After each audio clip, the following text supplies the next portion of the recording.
Hello, dear friends. So once again, welcome back to my YouTube channel Sudhir defence academy.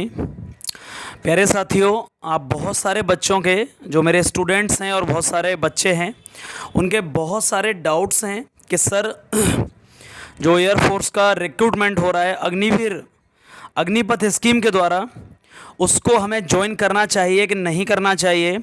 बहुत सारे बच्चे परेशान हैं, बहुत सारे बच्चों को डाउट्स हैं कि सर हमें ये ज्वाइन करना चाहिए या नहीं करना चाहिए। तो मैं आप सारे डाउट्स आपके क्लियर करने वाला हूँ। इसके एडवांटेजेस और डिसएडवांटेजेस क्या रहेंगे, और आपका जो आंसर सुनना चाहते हैं वो भी मैं आपको बताने वाला हूँ कि सर इसका क्या रहेगा। ये अभी इस समय ज्वाइन करना चाहिए, ये बेनिफिशियल होगा या इसके सर आगे चल के काफ़ी रिग्रेट होने वाला है। तो वो ध्यान से एक बार इस वीडियो को आप देख लीजिएगा। जो सारे डाउट्स हैं वो मैं कोशिश कर रहा हूँ आपके क्लियर कर सकूँ। सबसे बड़ा क्वेश्चन है बच्चों का, बहुत ज़्यादा बच्चा डिमोटिवेटेड है कि सर अग्निवीर 4 साल की नौकरी, 4 साल के बाद घर वापस आना है, इसको सर ज्वाइन करना चाहिए कि नहीं करना चाहिए। ये मेरे अपने विचार हैं, बट आई होप आप सबकी कंडीशन को देखते हुए मैं सिमिलर आपके होप में विश्वास करता हूँ कि जो मेरे विचार हैं आपके विचारों से 100% सहमति खाएं। प्यारे साथियों, सबसे पहले आपको ये डिसाइड नहीं करना है, एक्सटर्नल फैक्टर्स के आधार पे आपको डिसाइड नहीं करना है कि मेरे पापा मना कर रहे हैं तो सर मैं नहीं जाऊंगा। सबसे पहले तो आप अपनी जो करंट सिचुएशन है, आपकी जो प्रेजेंट सिचुएशन है, आप उसको देख लीजिएगा। यार आप बात करें प्रेजेंट सिचुएशन की, यदि आप अनएम्प्लॉयड हैं, एम्प्लॉयमेंट आपके पास नहीं है, रोज़गार नहीं है, आप सेल्फ डिपेंडेंट नहीं हैं, सबसे बड़ी बात अभी आपके पास 10,000 मंथली भी इनकम नहीं है, सेल्फ डिपेंडेंट नहीं हैं आप, इंडिपेंडेंट, तो प्यारे साथियों इसका मतलब आपके अंदर कभी भी कोई भी डिसीजन लेने की क्षमता नहीं होगी। आप डिसीजन मेकर्स कब बन पाते हैं, रिस्क बियरर्स कब बन पाते हैं, जब आपके पास उस काम को करने के लिए, उस काम को करने के अकॉर्डिंग आपके पास पैसा होता है। तो सबसे पहले जो बच्चे विचार बना रहे हैं कि मैं इसके लिए नहीं जाने वाला हूं, प्लीज़ सबसे पहले तो ये देखिएगा कि अभी आपके पास कौन से ऑप्शंस हैं, और कोई ऑप्शन नहीं है तो 100% मैं बोलूँगा इसको आपको ज्वाइन करना चाहिए। और यदि अभी आपने सोच लिया है तो पहले तो आप ये मत सोचिए कि अभी मैं ज्वाइन नहीं करूँगा। अभी आपने एग्ज़ाम भी नहीं दिया है, आपने इतने साल वेट किया है, आप 2-2 साल से वेट कर रहे हैं इस चीज़ के लिए।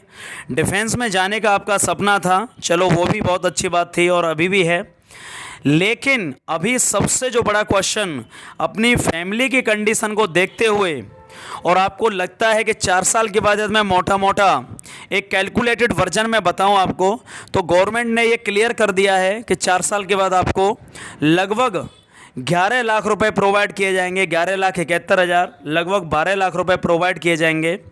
12 लाख के बाद यदि मैं सैलरी को मोटा काउंट करता हूं तो 10 लाख काउंट होकर के वो बच्चे आएंगे, 10 लाख वो पेमेंट होगा, और मोटा वो 20 से 22 लाख रुपए आपके पास होगा। ये क्लियर कट आपको हो चुका है। एवरेज खर्चा होने के बाद में यदि हम लोग मोटी बात करते हैं खर्चा होने के बाद में, तो वो अप्रॉक्सीमेटली एवरेज आपके बैठेगा 17 से 18 लाख, और मैं मानता हूँ, मैं मिनिमम मान लेता हूँ 15 लाख रुपए होगा। 4 साल के बाद आपके पास 15 लाख रुपए होंगे आपके अकाउंट में, आपकी जेब में।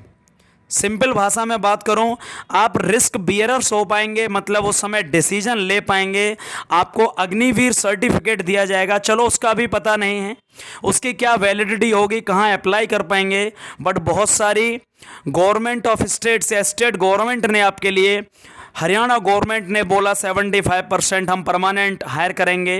यूपी गवर्नमेंट भी बहुत जल्दी इस बात को फाइनली स्टाम्प्ड, मतलब विद साइंड डॉक्यूमेंट के साथ में आपको ये रूल बन जाएगा कि हम कितने परसेंटों को अपने यहाँ पर नौकरी देंगे परमानेंटली, आपको प्रायोरिटी दी जाएगी, इसमें कोई डाउट नहीं है। अनडाउटेडली सबसे बड़ी बात, अपनी करेंट सिचुएशन को देखते हुए, जहाँ आपके पास अभी बिल्कुल पैसा नहीं है, बहुत ज़्यादा प्रेशराइज है, घर से बहुत बड़ा प्रेशर है, बहुत सारे बच्चों के कॉल आते हैं कि सर घर वाले बहुत परेशान हैं, मैं उनकी सिचुएशन को देखते हुए क्या करूं, तो बिल्कुल भी गलत नहीं है 4 साल के बाद आपको सर्टिफिकेट होगा, आपके पास 17 से 18 लाख और 15 से 20 लाख रुपए के बीच में पेमेंट होगा, और उसके बाद या थोड़ी सी सिंसियरिटी या मैच्योरिटी आपके पास रहती है तो उसी समय पर आपका ग्रेजुएशन हो चुका होगा, और ग्रेजुएशन होने के बाद में आप आगे के जो एग्ज़ाम्स हैं उनके लिए अप्लाई कर रहे होंगे, और यदि आप वहाँ थोड़ा थोड़ा सा आपकी आदत पढ़ने की बनी रही तो ये आपके लिए बहुत ही बेस्ट अपॉर्चुनिटी होगी। समझ पा रहे हैं मैं क्या कह रहा हूँ? ये बहुत बेस्ट अपॉर्चुनिटी होगी, क्योंकि आपके हाथ में पैसा होगा 15 से 20 लाख, और सबसे बड़ी बात होगी कि आप डिसीजन ले पा रहे होंगे। यार आपने मन में अभी ये सोच लिया है कि सर मुझे क्या करना, मैं कुछ नहीं कर पाऊंगा 15-20 लाख खर्च होने के बाद, इसका मतलब आपने मन को अभी से ये बना लिया है कि 4 साल होने के बाद में ना मेरा कोई नौकरी का मन होगा, ना मैं कहीं कुछ काम कर रहा हूँगा, मैं पढ़ाई को पूरी तरह से छोड़ चुका हूँगा। और सच बात तो ये है, 2 दिन पहले आपने न्यूज़ सुना कि गवर्नमेंट हो सकता है 25% से 50% तक स्थायी कोटा कर दे। ये बहुत बड़ी बात होगी। तो आप ये तो बिल्कुल नहीं कर सकते कि फॉर्म ही ना भरें या एग्ज़ाम नहीं दोगे केवल इसी बेसिस पर कि सर मुझे ज्वाइन नहीं करना है। गवर्नमेंट इस बात पर विचार कर रही है कि जो 25% कोटा है, यदि आपकी परफॉर्मेंस वहाँ अच्छी होती है तो 100 में से 25 कैंडिडेट्स को, यदि आप पढ़ने में अनडाउटेडली अच्छे हैं तो कोई, मैं चैलेंज कर रहा हूँ, कोई आपको रोक नहीं सकता कि 25 में आप सेलेक्ट ना हो। और गवर्नमेंट इस बात पर विचार कर रही है कि 50% को परमानेंट कर दिया जाए। यदि इसके रिजल्ट्स बहुत क्वालिटेटिव आए तो गवर्नमेंट ने पेंशन को ऑलरेडी ख़त्म कर दिया है, तो वो परमानेंटली 50% को हायर कर देगी। मतलब जितना पेंशन खत्म होने में जो पैसा बचेगा उसको वो 50% को उनको पे कर सकती है। गवर्नमेंट को इस बात में कोई इशू नहीं है, जैसा कि सुप्रीम कोर्ट ने बोला है, आपको पता होगा। और सबसे बड़ी बात, अभी आप मुझे ये बताइए, थोड़ा बुरा लग सकता है, अभी आपके हाथ में क्या है? कुछ नहीं। आप घर वालों से पैसा मांग नहीं सकते हैं, पड़ोसी आपको पैसा देगा नहीं, भाई आपका पैसा आपको देगा नहीं, आप डिसीजन ले नहीं पाएंगे। और जो सिचुएशन है वो बद से, आप सच बताइए, to be honest, comment box में, क्या सिचुएशन बद से बदतर हो रही है? क्या आपको कोई ये पूछने वाला है? 17 से 20 साल और 25 साल का युवा की मैं पूछ रहा हूँ, बताइए आप कमेंट बॉक्स में, क्या आपको कोई ये पूछने वाला है माँ बाप के अलावा कि भाई बेटा तूने खाना खाया है, नहीं खाया है? आप बाहर रूम लेके रह रहे होते हैं, 5,000 रुपये एक महीने, आपके पेरेंट्स आपको यदि ना भेजें तो रहना दुश्वार हो जाता है, आपको पता होना चाहिए। यदि कहीं और जॉब नहीं मिलती है, सपोज करो ये अपॉर्चुनिटी है, यदि कहीं आपने, चलो आप, कुछ बच्चे कह रहे हैं सर मैं यूपी पुलिस या स्टेट पुलिस के लिए मूव कर जाऊं, कुछ कह रहे हैं एसएससी के लिए मूव कर जाऊं, बहुत अच्छी बात है। आपको पता है अभी एसएससी का 2019 का रिजल्ट अब जाके वो क्लियर हुआ है, 2020 का पता नहीं कब जाके होगा, 2021 का भी कुछ पता नहीं है, 2022 का तो पता ही नहीं है। आप सोचिएगा, इस एसएससी के भरोसे आप 2025 तक तो वेट करिएगा, और यहाँ आपको दिसंबर में ज्वाइनिंग हो चुकी होगी। दिसंबर में ज्वाइनिंग होने के बाद में ये भी क्लियर कट हो चुका होगा कि 4 साल मुझे रहना है। यदि आप अभी 12th करके हैं, आपका ग्रेजुएशन हो चुका होगा, ये बहुत अच्छी बात। आपके पास 1-2 सर्टिफिकेट भी मिलेंगे जिनको गवर्नमेंट ने ऑथेंटिकेटेड या ऑथराइज्ड किया होगा, मतलब जिनका थोड़ा बहुत महत्व भी होगा। आपको प्रायोरिटीज़ भी दी जाएंगी। स्टेट गवर्नमेंट में आपके पास बहुत छूट होगी, बहुत सारी भर्तियों में आपको प्रायोरिटीज़ दी जाएगी। इसका मतलब ये होगा कि मैं डिसीजन ले पाऊंगा। अभी जो स्ट्रेस से गुजर रहे हैं, टेंशन से गुजर रहे हैं, और एक युवा की, एक 18 से 25 साल की परेशानी वाले बच्चे की परेशानी को कोई समझने वाला नहीं है। और सबसे बड़ा रीज़न क्या है? आपको सब तरह से सबका सब कुछ सुनना है, क्योंकि बस एक ही कमी है, सर पैसा नहीं है। यार पैसा हो अभी भी आपका, सच बताइए, यार मंथली 30,000 रुपये आपके पास आ रहे हैं तो क्या आप डिसीजन नहीं ले पाएंगे?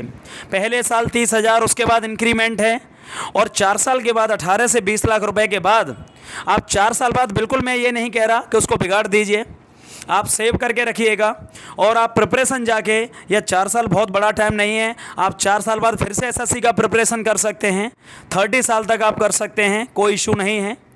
जहां आप, मैं पर्सनल लाइफ की भी बात करूंगा तो वो भी आप यहां बिल्कुल कर सकते हैं। शादी भी करने के बाद में आपके पास बहुत सारे ऑप्शंस होंगे।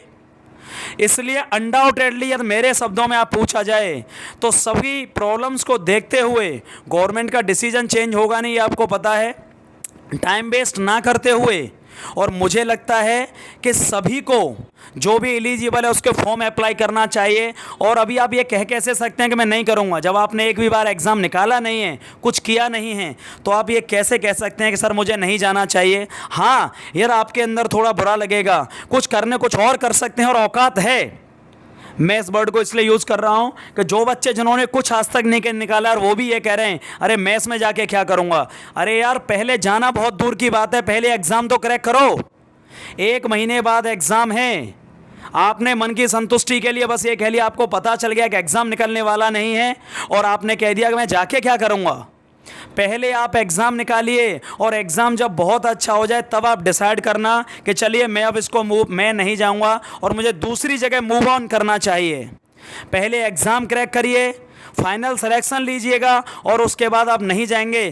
तब आपकी जो सुपीरियोरिटी है, श्रेष्ठता है, आपकी जो क्या कहते हैं इंटेलिजेंस है, वो प्रूव होगी। लोग आपकी बात को समझेंगे, घर वाले आपकी बात को मानेंगे। ये आप मान लीजिएगा। जिस दिन पड़ोसी दिसंबर में ज्वाइनिंग में जाएगा, पड़ोसी का बेटा ज्वाइनिंग जाएगा, आपके घर वाले भले ही आप मना कर रहे हैं कि बेटा मत ज्वाइन कर, उस दिन वो क्या कहेंगे, अरे तू भी कर ले।